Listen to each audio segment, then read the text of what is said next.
नमस्कार, मैं विकास मिश्रा और आप देख रहे हैं श्री सत्य साईं दर्शनम। और आज हम लेकर आए हैं आपके पास फिर से शिरडी डायरी। और शिरडी डायरी के 7 दिसंबर 1911 की प्रविष्टि हम पढ़ने वाले हैं। तो बिना समय वेस्ट किए आइए सुनते हैं इस प्रविष्टि को। मैं कल रात अच्छी नींद सोया। मेरे पुत्र और पत्नी का भीष्म के साथ मन लग रहा है। विष्णु भी यहाँ है। हमने आज बहुत सारे लोगों को भोजन कराया और मैं इस जगह की नियमित दिनचर्या में आ गया हूँ। मैंने बाबा साईं महाराज को जब वे बाहर जा रहे थे नमन किया, और उनके मस्जिद में लौटने के बाद, और फिर से शाम को, बाद में फिर से जब वे सोने के लिए चावड़ी गए तब दर्शन किए। भजन पूजन कुछ कम था। हमारे शेज आरती से लौटने के बाद भीष्म ने और दिनों की तरह भजन किए और ठोसर ने कुछ पद गाए। कुछ उनकी अपनी रचनाएं थीं और बाकी कबीर, दासगणु और अन्य की। दासगणु की पत्नी बया, जो पिछले साल यहीं थी, अब अपने पिता के घर है। हम लोग देर रात तक बात करने बैठे। रात को माधवराव देशपांडे ने हमें बतलाया कि दादा केलकर का बाबू नाम का एक भतीजा था। साईं महाराज उसके प्रति बहुत दयालु थे। वो बाबू मर गया और महाराज आज तक उसे याद करते हैं। श्री मोरेश्वर विश्वनाथ प्रधान, जो कि बंबई में एक व्यावसायिक वकील हैं, साईं महाराज के दर्शन करने आए। उनकी पत्नी को देखकर साईं महाराज ने कहा कि वो बाबू की माँ है। बाद में वो गर्भवती हुई और बंबई में उसके प्रसव के दिन यहाँ साईं महाराज ने कहा कि उन्हें पीड़ा हुई और ये भी कि जुड़वा बच्चे होंगे, उनमें से एक मर जाएगा। और ऐसा ही हुआ।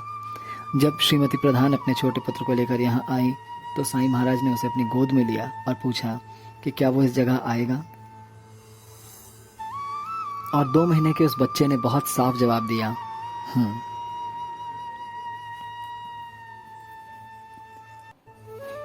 आज की प्रविष्टि बस इतनी ही। कुछ चीजें जो साईं महाराज के चमत्कारिक व्यक्तित्व को उद्घाटित करती हैं, उनमें सबसे पहली बात कि श्री प्रधान जी की जो पत्नी थी, उनको जब प्रसव पीड़ा हो रही थी तो उस वक्त में बाबा ने शिरडी में पीड़ा महसूस की और उस वक्त ही उन्होंने कह दिया कि जुड़वा बच्चे होंगे और उनमें से एक मृत हो जाएगा। बाबा प्रत्येक प्राणी के साथ एक तादात्म्य में थे और कहीं ना कहीं जितनी तीव्रता से लोगों ने उनका स्मरण किया, उतनी ही तीव्रता से बाबा ने उन लोगों को भी स्मरण किया जिन्होंने उन्हें हमेशा अपने आसपास एक स्थान दे रखा है। जयामणि जैसा भाव तया तैसा अनुभव। तो साईं बाबा ने भी उस महिला की प्रसव पीड़ा को महसूस किया। ये अपने आप में अद्भुत था, क्योंकि ये वो समय था जब न तार था, कोई इंस्टेंट मैसेजिंग ऐप भी नहीं होते थे, कोई इंस्टेंट मैसेजिंग कोई सिस्टम भी नहीं था। लोगों को ये भी नहीं पता होता कि कहाँ पर क्या हो रहा है।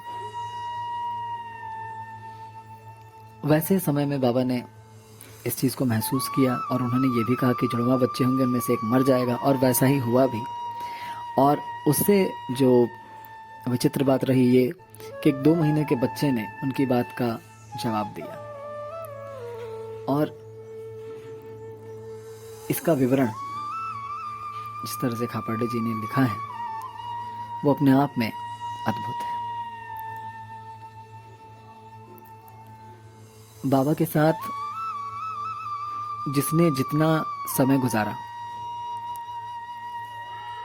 आध्यात्मिक तौर पर उसके अनुभव उतने ही प्रगाढ़ होते चले गए।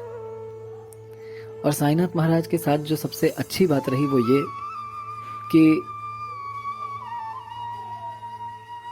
उनकी आध्यात्मिकता या उनका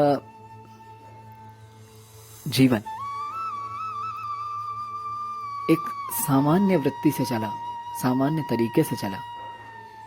उसमें कहीं कोई दिखावा ना रहा, उसमें कोई बहुत बड़ा आडंबर नहीं रहा। एक स्वाभाविकता के साथ उन्होंने अपने जीवन को जिया और जीवन काल को समाप्त करते हुए जब वो गए तब भी उन्होंने कोई बहुत अपने आप को अद्भुतता के साथ नहीं जोड़ा। जबकि सच्चाई ये थी कि जिस आध्यात्मिक अवस्था में वो थे उसे हम एक अद्वैत अवस्था कह सकते हैं, जहां उनकी और ईश्वर की कोई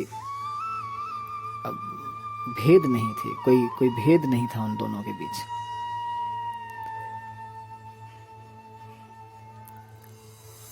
साईनाथ महाराज हम सब पर कृपा करें और उनकी कृपा दृष्टि के तले हम सब आध्यात्मिक रास्ते पर चल पाएं, इसी मनोकामना के साथ आज के लिए हम विदा लेते हैं। जय साईं राम, जय श्री साईं।